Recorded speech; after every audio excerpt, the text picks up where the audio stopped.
Hey guys, what's up? I just wanted to do one more quick short video here and show you how clean I got my feed on this thing. I did some more work tonight. As you can see, I removed the VTX again and I turned it upside down and I remounted it so I can access the controls through the panel. Yeah, you can see the quad a whole lot better with the GoPro, I'm sure.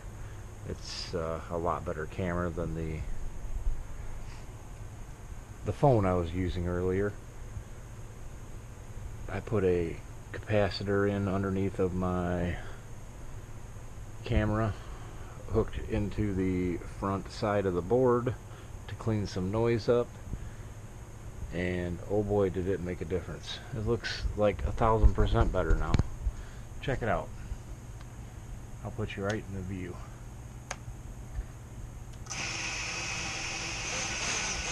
I don't see any noise. No noise in the feed at all.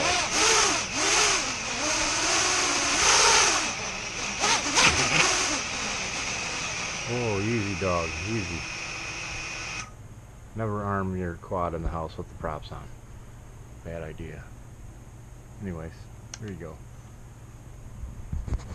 All fixed up and ready to go, and no noise, and a dipole.